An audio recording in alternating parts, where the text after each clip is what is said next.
On December 5th, 1,200 prophecy watchers will gather in Branson for the Prophecy Conference of the Year.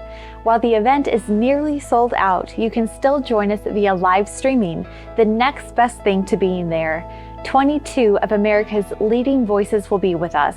Familiar names like Gary Stearman, Mondo Gonzales, L.A. Marzulli, Billy Crone, Bill Salas, and many more. For a one-time cost of $75, you can enjoy all 40 messages from the 4-day event and watch anytime you like for 6 months. Plus, we'll include 4 bonus presentations, an $80 value: Israel, Iran, Hezbollah, Russia, the Rapture, and the upcoming presidential election.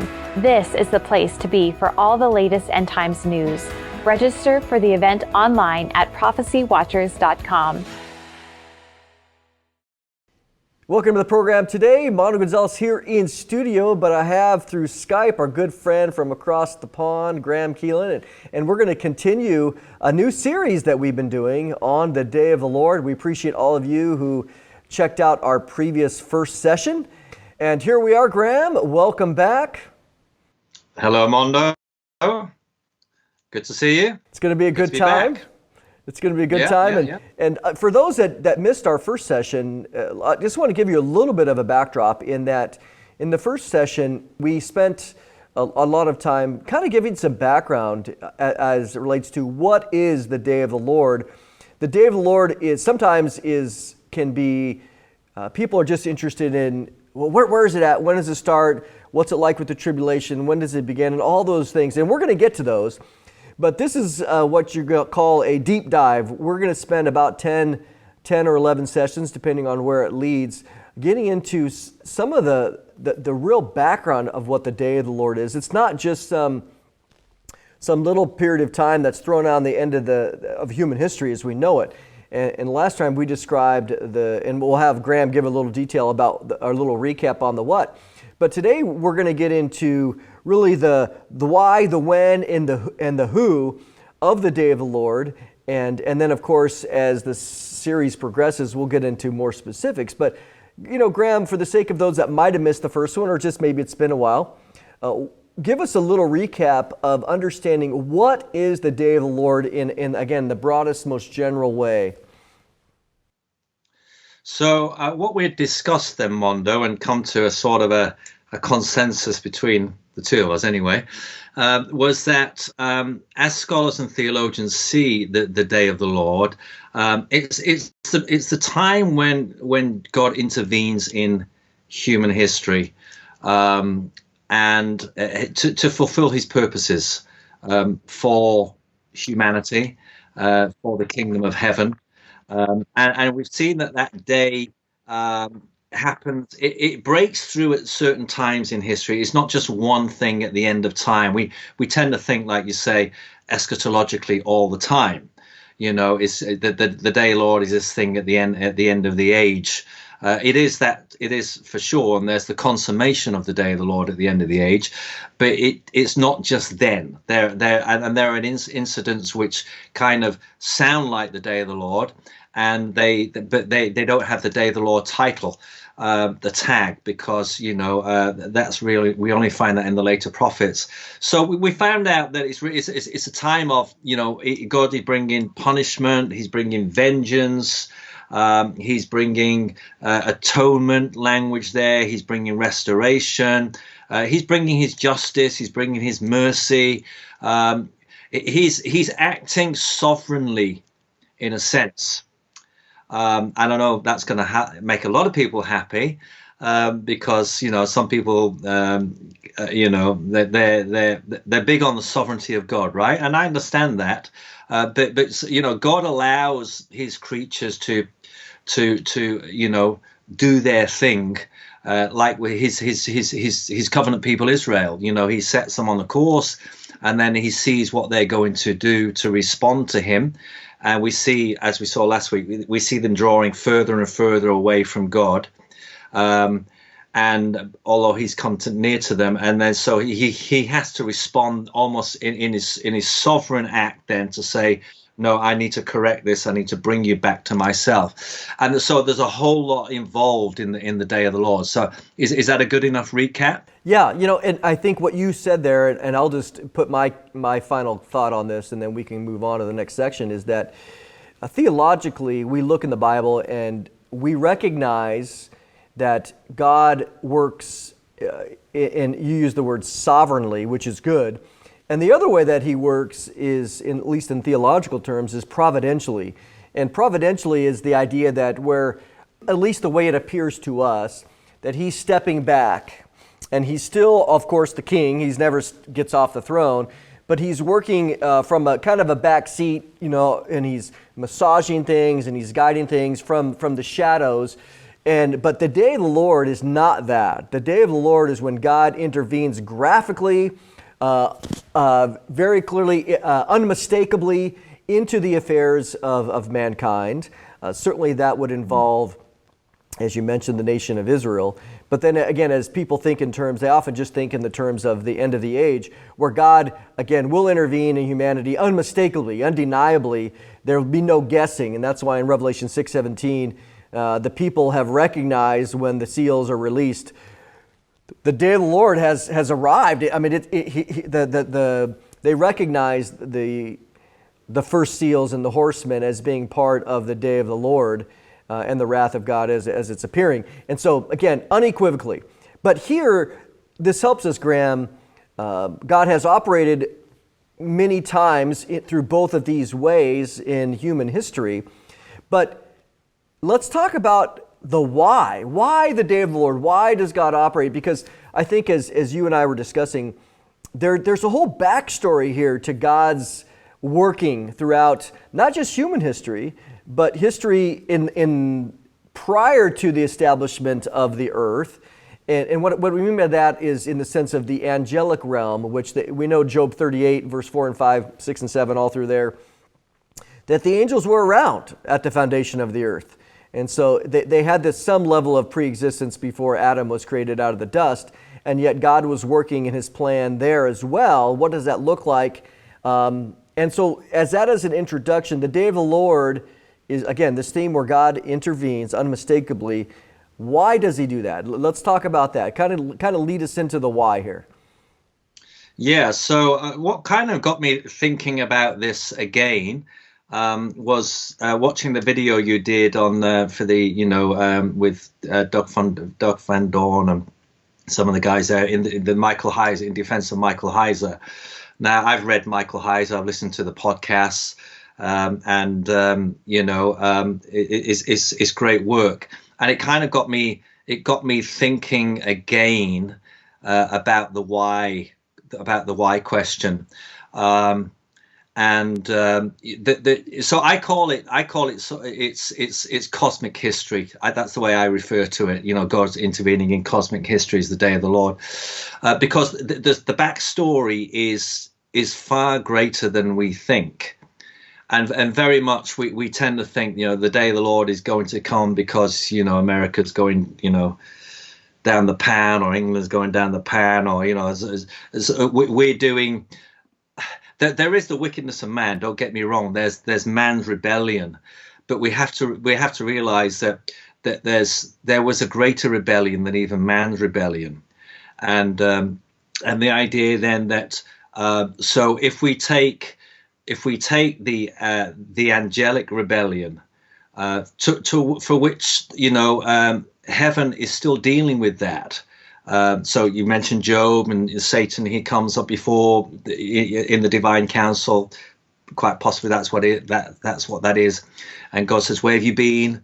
Well, I've been. So God's still having to deal with this person, and we tend to think, well, why hasn't he just dealt with him and thrown him in the fire and what have you?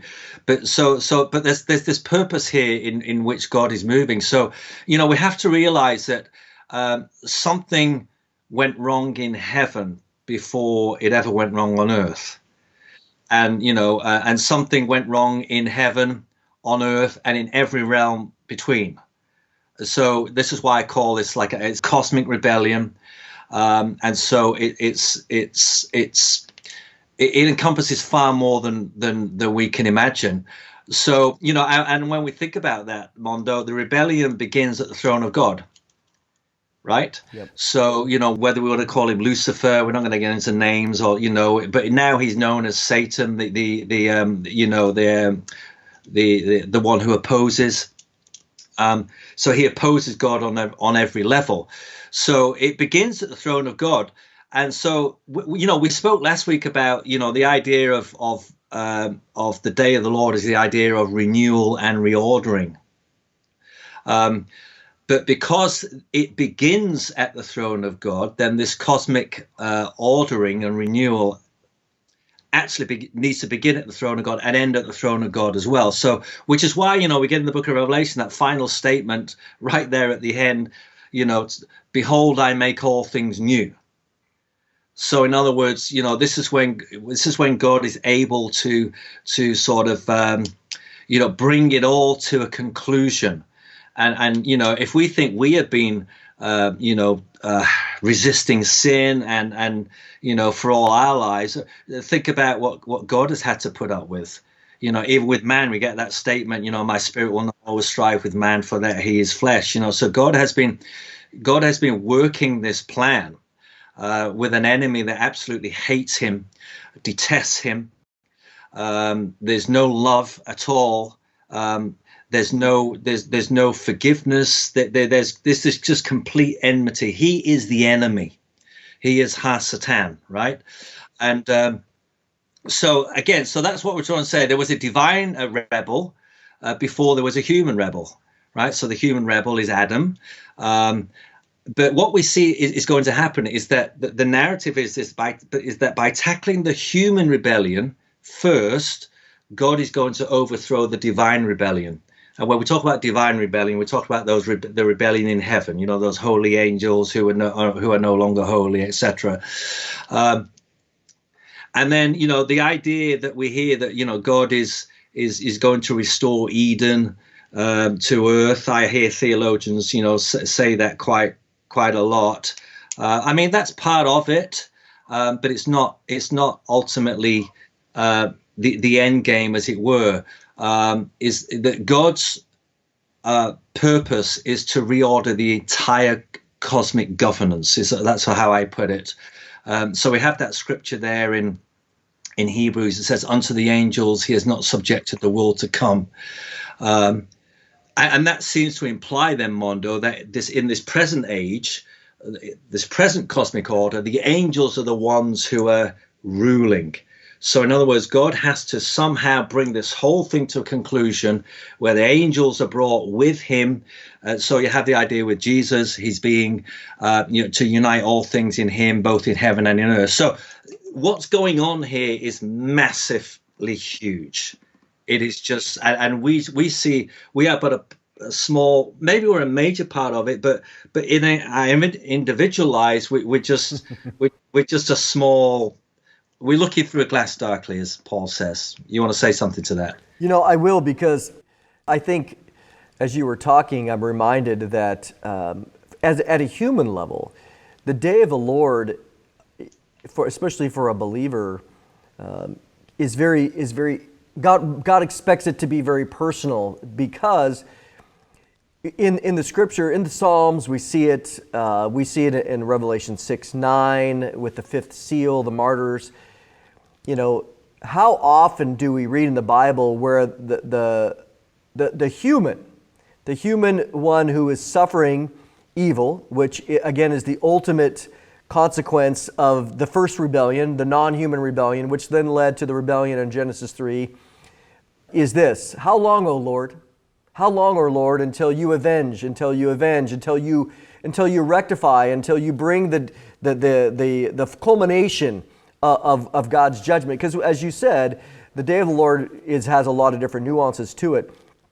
But that question, we see in the book of Revelation, and even they're still asking how long, because I want people to know that there is a plan. God is not absent, but this plan that he has of culmination, as you mentioned, is going to begin with humanity. We saw it on the cross, but we'll see it again rectified, ultimately culminating in at Revelation 20, at the end of the millennium even, because we know that in Matthew 25:41 that the lake of fire was prepared for the devil and his angels. So when was that prepared? Well, that probably was prepared before, maybe even before man was around. But I want to read, you made reference to it, and I think it's important for us to take a little time here for a moment, is in Hebrews chapter 2, verse 5.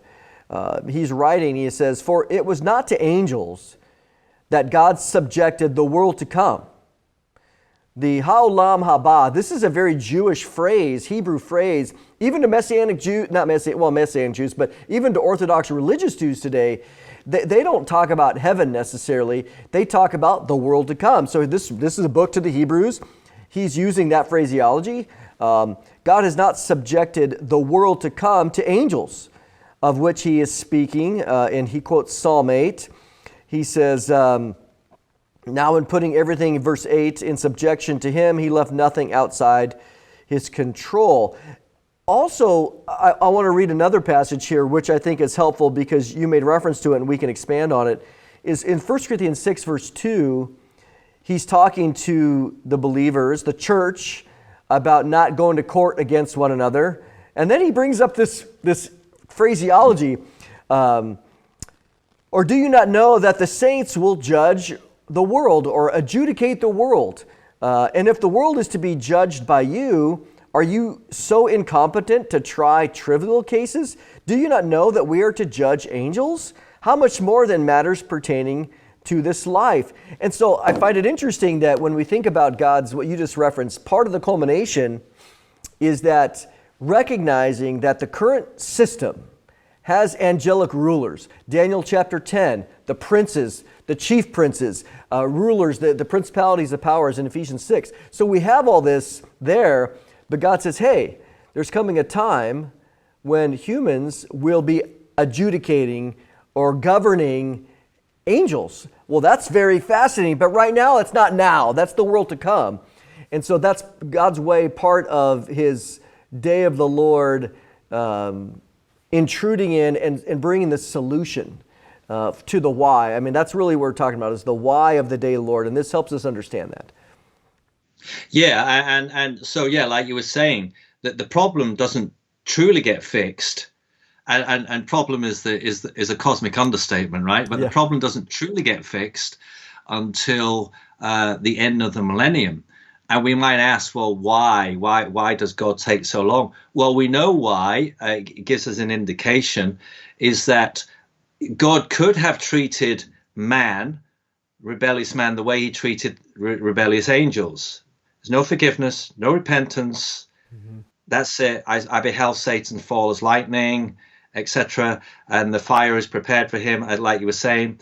But for man, God has provided something different, and that is atonement. Mm-hmm. That is a way for man to come back.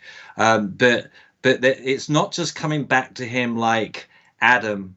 We're not going to be restored to Adam. We're not going to be restored to Eden. We'll touch on this, Mondo, more in a deeper way when we talk about Jesus. But what has been presented to man is the gift of a new humanity, a thing that Adam never had, and it's rulership. So Adam never ruled over the angels. He never had access to the throne of God. God, we know from Genesis, God came down in the cool of the day. Now that was either early morning or late afternoon or early evening, after either before he went to work or after he got back from work, So God came down and talked to him in the cool of the day.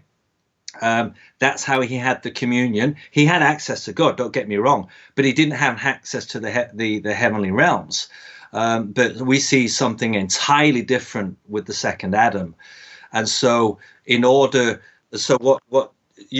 is something that Jesus said, unless a grain of wheat dies and falls to the ground and dies, it abides alone. And Jesus there is talking about what his sacrifice is going to do. Is going to bring forth a new rulership. So that's how cosmic this is. It's not just about, we can die and go to heaven and or anything like that. So, some people knock that. I'm not knocking that at all. And then some people say, well, we're just going to be restored to Eden. No, we're not. That's not the situation either. The sand is going to become the star. I don't know how else, that at the atom of the sand, of the dirt, is going to become the cosmic Adam, the Adam of the heavens. So that's a fascinating. That's our redemption. But if we get just to follow on from here, then, so in the human arena, the breakdown sort of began in Eden, right, with this serpent, this divine rebel. He's already. Some people argue about the third of the angels, but I can go with the third. Let's just go with the third. It might be, it might not be, but we'll just go with that for now, all right? Because that's in people's minds. But an entire host of angels. So let's talk about the. He seduces them. How does he seduce them? We don't know. We're not told. Did he have rulership over them to begin with? Possibly. But then that would remove, their sense of free will. But most of the angels didn't rebel, follow him in his rebellion. But there's an angelic civil war going on. We forget that, and we see that in Revelation chapter 12. And so, what's going to happen in the consummation of the day of the Lord is the angelic civil war is going to come to an end. Right, so Michael and his angels will be fighting against the devil and his angels, and we're just like, whoa, how's this fight playing out? We have no involvement in that fight. So the angelic race was corrupted. There was a schism. There's a schism in the race itself. And so the entire cosmic order fell into disorder. And so we see here, though, this serpent is successfully seducing mankind into rebellion in, like say, Genesis chapter 3. It's further exacerbated by the Genesis 6 rebellion. So again, that's a supernatural rebellion of the heavenly sons of God intermarrying the women, right, to produce the hybrid offspring on the Nephilim.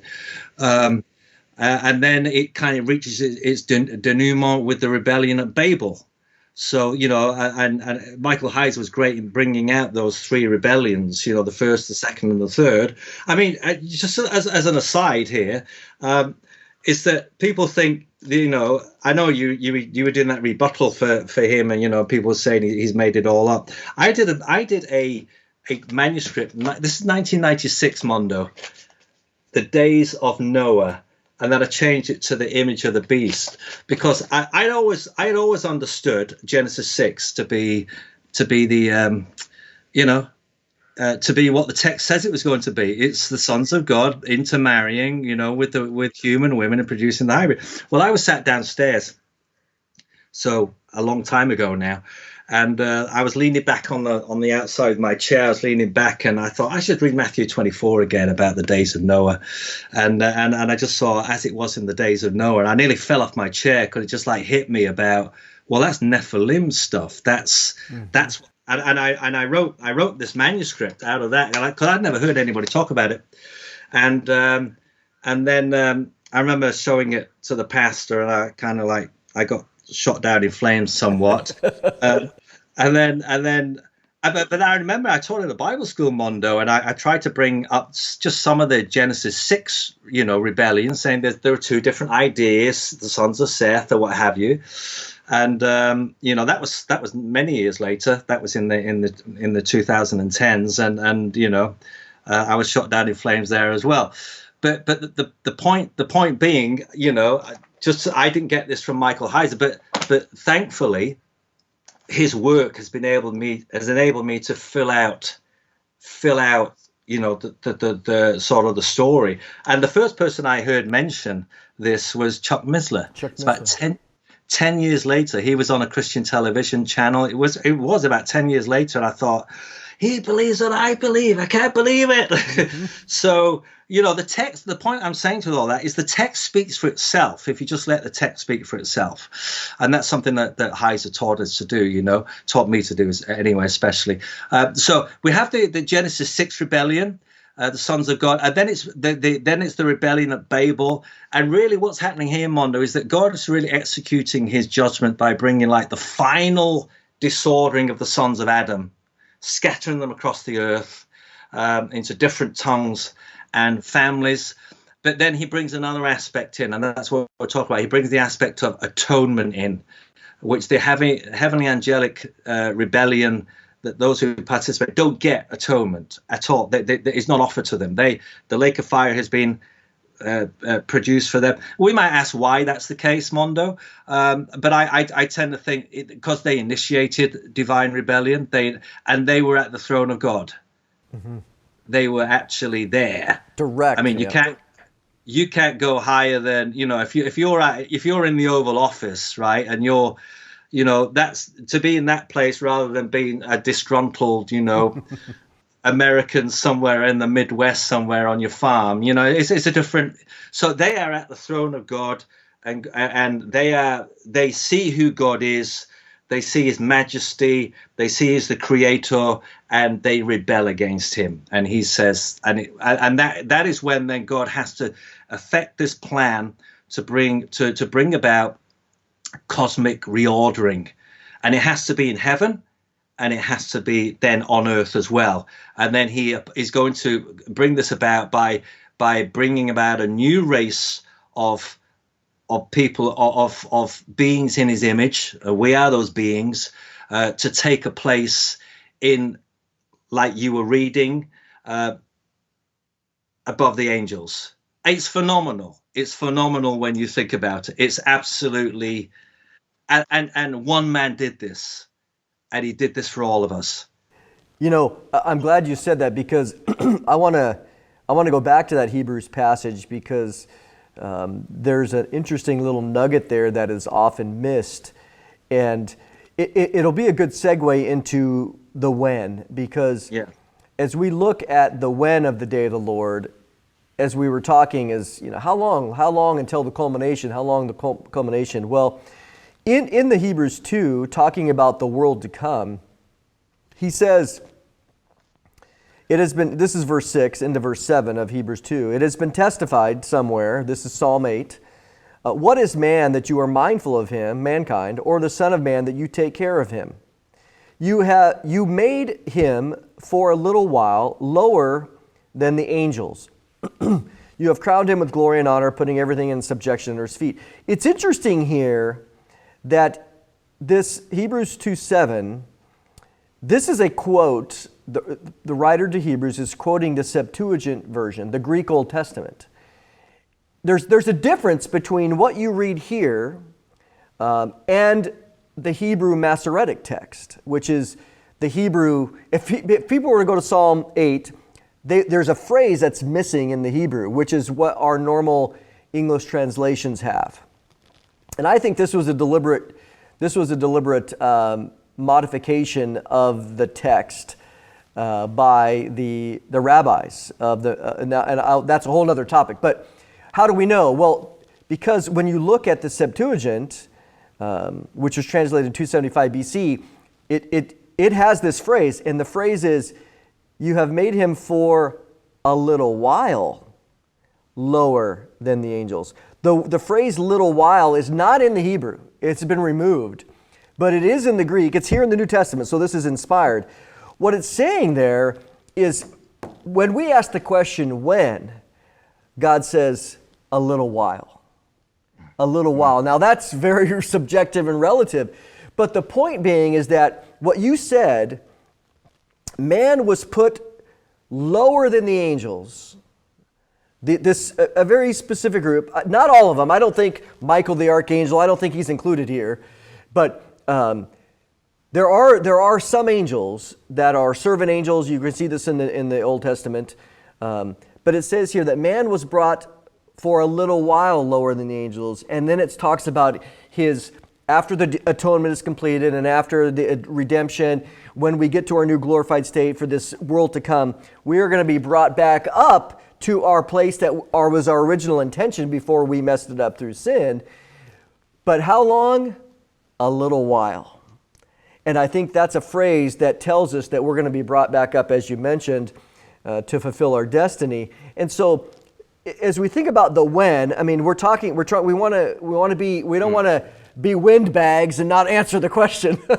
Is the when of the day of the Lord, as we've been saying, the day of the Lord has different times and purposes throughout history. Sometimes it occurs in the Babylonian judgment. Sometimes it's the Assyrian judgment. Sometimes it's going to be maybe the first century judgment of the temple being destroyed in the time of vengeance. It's also going to be at the end of the age, which we'll get into more details. But it'll have its culmination. How long, O Lord? Just wait, people, for a little while. You're going to be brought down, but eventually you'll be brought back up, where you will judge angels, adjudicate them, you'll govern them. It's pretty amazing, Graham. It's we just don't understand what this Savior of ours has done, and it's because, and I think it's because we're not going to windbag it, like you say, but that's why I love. Years ago, I began to really delve into the Incarnation. I really wanted to understand this. Adam was Adam. He's just of the dust. He's in God. He's not just, but he's made in God's image. He's, God breathed into him. If all things had gone on okay with them, then that's what we would only be. That would be our only status, But there's something in the fact, and the Incarnation, as we understand it, is that God becomes a man.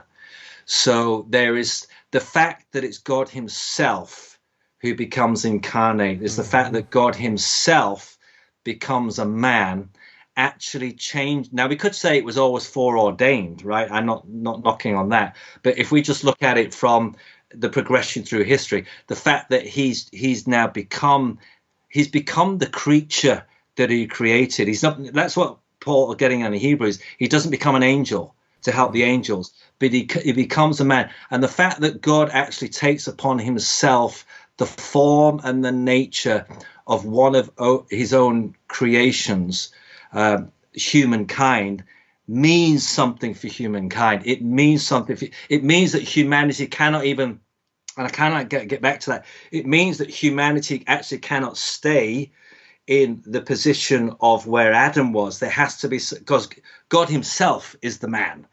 So, in other words, we have Jesus sat at the right hand of God. So we have a man sat at the right hand of God. Yeah, but he's God. Yeah, but he's the man too.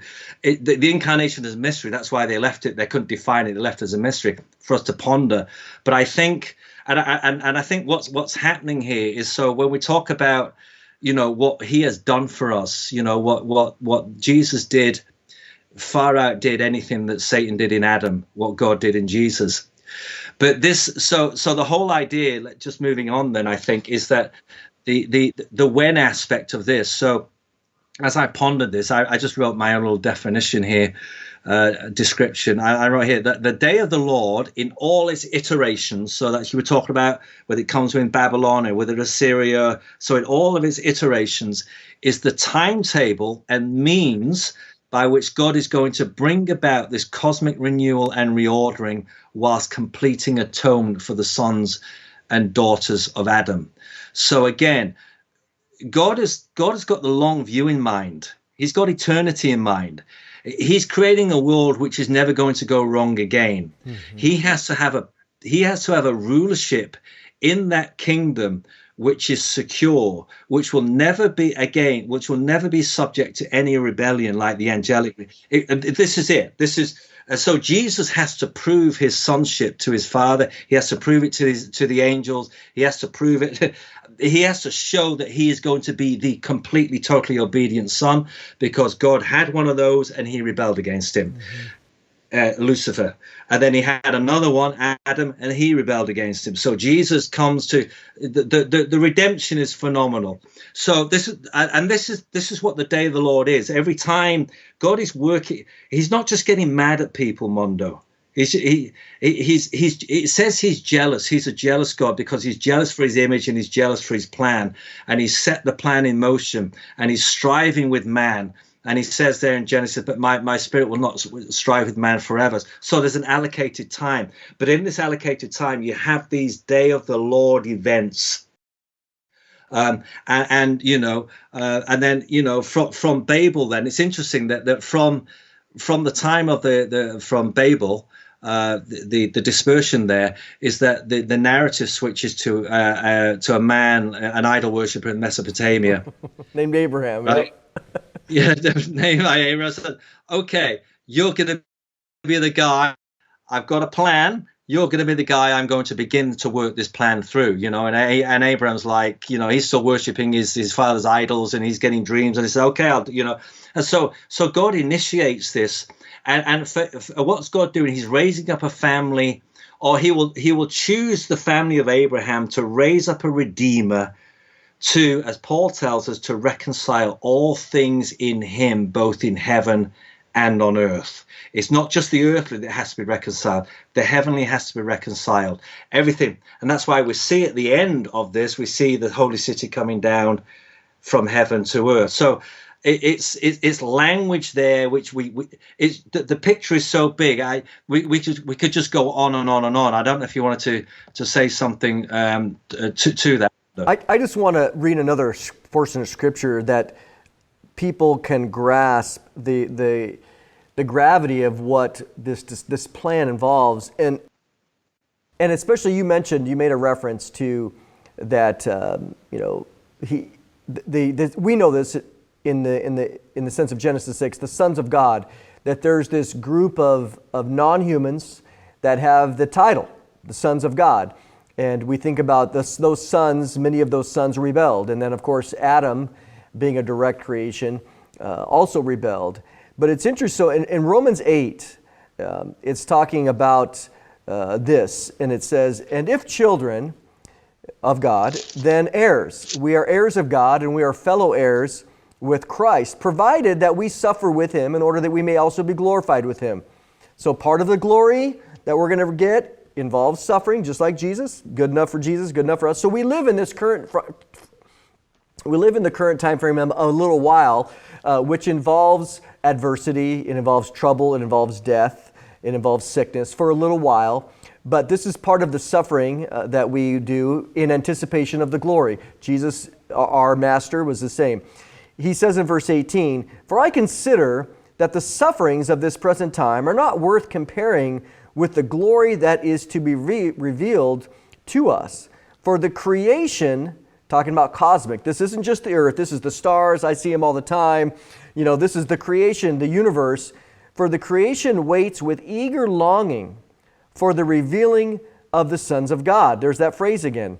For the creation was subjected to futility, not willingly, but because of him who subjected it in hope, that the creation itself will be set free from its bondage to corruption and obtain the freedom of the glory of the children of God. For we know that the whole creation has been groaning together in the pains of childbirth until now. And not only the creation, but we ourselves who have the first fruits of the Spirit, we groan inwardly as we wait eagerly for adoption as sons, the redemption of our bodies. And he goes on. But the point is that when we talk about the when, we're seeing that the day of the Lord is one of the mechanisms where God is bringing this plan, which we've been discussing, and the creation itself is in bondage. As you mentioned, the whole cosmic order has been disrupted, and God says, for a little while, but look, the sons of God, this redemption, this culmination for humanity, taking its rightful place, is going to have, it's going to have cosmic renewal. Just like we said cosmic trouble and cosmic, in the sense of the universe, groaning, as he said there, but it also involves the cosmic renewal part. Yes, yeah. And again, the angelic aspect of that too, because there's that scripture. I can't recall where it is exactly. It says that there are things in Peter. It says that there are things that the angels desire to look into. 1 Peter 1:12. But they're not allowed. And then it says, in Ephesians, it says, unto the principalities and powers might be made known by the church the manifold wisdom of God. So from in this age to come, in this world to come, humanity is because Jesus is far above the angels. He's given a name, and we are heirs. You read that too. We participate in his rulership. We participate in that, and so humanity will be the first level of governorship in the age to come, and of course. So what humanity is going to, which is why we see when God is bringing about the end of the human rebellion, he's bringing about the end of the angelic rebellion. You know, why is that connected? Why didn't God just deal with Satan? Oh, okay, we'll get rid of him, sort him out. Now we're going to do something else. No, he had this plan foreordained, kept in the counsel of God. The angels didn't know about this plan, and also we know that if Satan had known, he would never have crucified the Lord of glory. So all of these scriptures begin to sort of like make sense.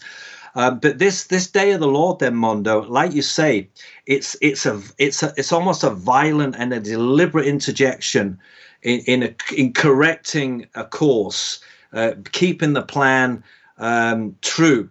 And even for us, okay, you know, you keep mentioning a little while, but, you know, okay, 80 years, 70, 80 years. And it's like it's in the light of eternity. And that's why it says your life is a vapor. It's gone. And so this is what Paul is trying to get us to think about, is that, you know, our future is beyond glorious than anything we can imagine. And this is what Jesus is calling disciples to follow him. He's inviting humanity into this kingdom, and it behooves us to say, yes, I want to be that.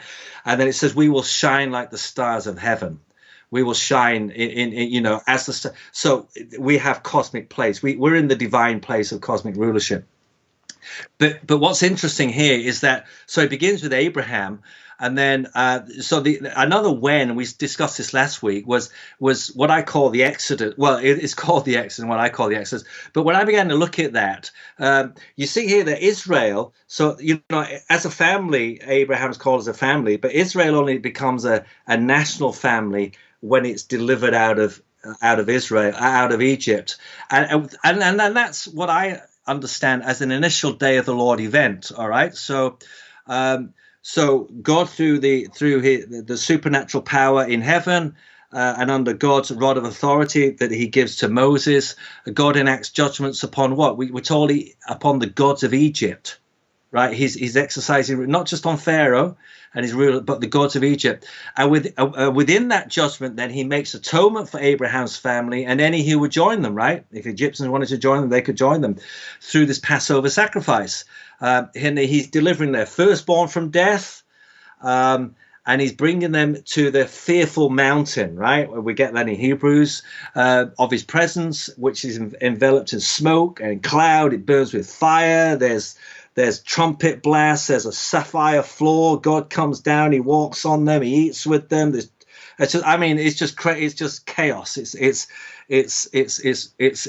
even worse than a charismatic service, right? So, you know what I mean? It's just like there's a bit. But in this relationship, then that he's bringing them to, they then become the bearers of his name, and they will become the nation through which he will accomplish heavenly and earthly deliverance, regeneration, and reordering. So. You know, this is where, for me, that the day of the Lord begins, although it's not called the day of the Lord. But then every day of the Lord event subsequent to that, you know, when they're moving, and Israel has a tortured past, we know, so they're moving away from him and they're rebelling. So, you know, he has to send the Assyrians, he has to send the Babylonians, and he sends the Romans even. All of those are day of the Lord events. And a lot of they obviously involve punishment because he's lived with them to make atonement for their sins. But they've been in rebellion to him. They continue the Edenic rebellion, and they refuse to not to be rebels. And God has to say, well, I can no longer atone for you. So I'm not going to listen to your sacrifices or receive your sacrifices. They're worthless to me, you know. And so this is what's going to happen. So you get these Day of the Lord events. So what's really interesting is that when I thought about this is that the day of the Lord brings them. The day of the Lord is what brought them into the land, and it's always the day of the Lord which expels them from the land, which should then tell us about the consummating day of the Lord sometime in the future, is somehow going to involve his covenant people back in the land. It has to be. So there you have the connection with Israel and the day of the Lord. So, and I'll just finish this, and then you can take it from here. So, I would say that the day of the Lord is the breaking into not just human history, but cosmic history, and to this end, right, which is the overthrowing of the powers of the age, both visible and invisible. I think that is so well said, Graham, because it's this, as you mentioned, we know in Ephesians 1 and Colossians 1 that Jesus is the creator. He is Lord over all he's the creator of all that's invisible and visible and everything else. He sits on thrones in heaven above all principalities, powers. We have all that language. This is very cosmic language. It's not just, Jesus is sitting on the throne and he's the ruler of humanity. No, he's ruler of all of those, I would say, appellations that you have in Ephesians 6 and others. But it's interesting, I'll read to you Isaiah 24, 21, because we're running out of time here, but he says this, on that day, this is talking about, again, one of the instances of the day of the Lord culmination. On that day, the Lord will punish the host of heaven, in heaven, and the kings of the earth on the earth. They will be gathered together as prisoners in a pit. They will be shut up in a prison, and after many days they will be punished. Then the moon will be confounded and the sun ashamed, for the Lord of hosts reigns on Mount Zion and in Jerusalem, and his glory will be before his elders. Isaiah 24, starting in verse 21. And so, as we think about that, God is going to punish the hosts of heaven and the kings of the earth, again, in this day of the Lord, in one of the, I would say, the culminating aspects of one of the instances of the day of the Lord that we've seen. After a little while, God is going to bring, again, this judgment and restoration, as we know.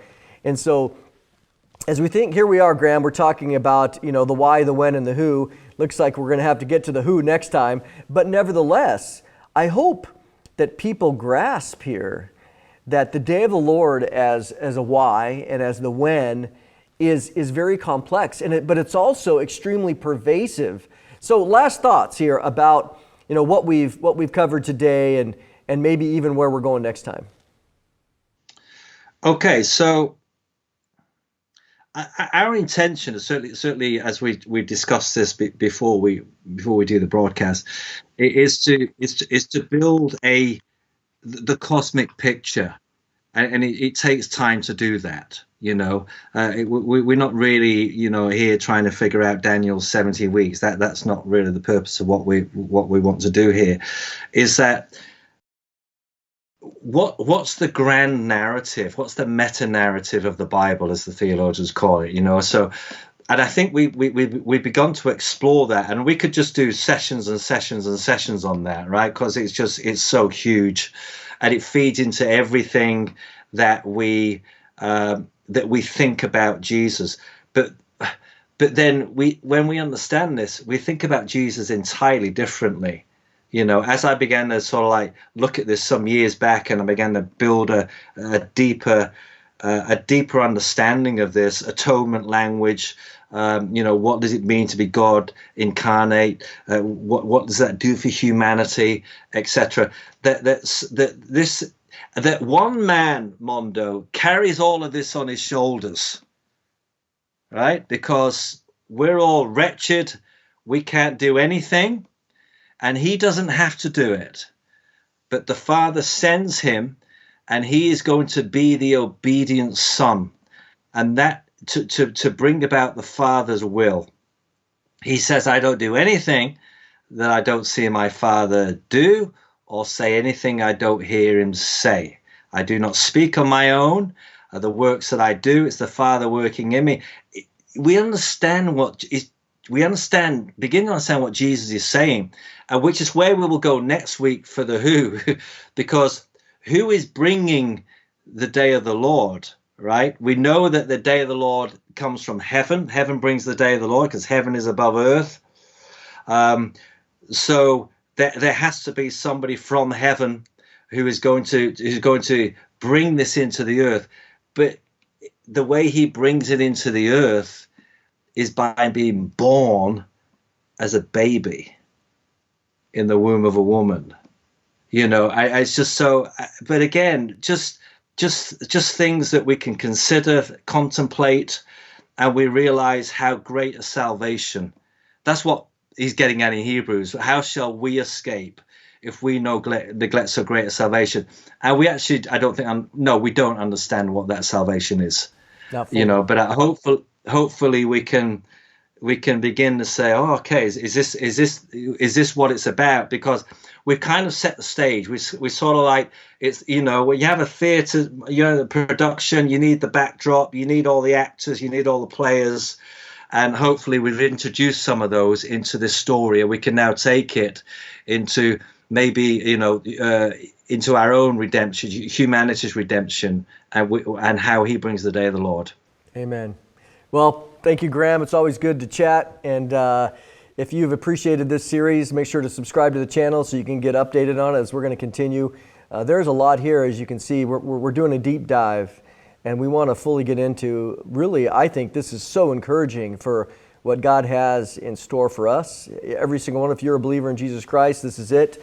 If you're not a believer, then I encourage you to get right with God through salvation through Jesus alone and by grace, because our future as humanity is absolutely amazing. And as we get into more sessions of the Day of the Lord, you'll see what that looks like, and you'll see how it progresses. And again, this little while that God has is coming to an end where we get to see, as we approach the end of the age, all the signs are around us that we are approaching the end of the age when God is going to, again, culminate this great plan. So thanks for watching, and we will catch you all next time. The media ministry of Prophecy Watchers exists only through the faithful prayer and financial support of friends like you.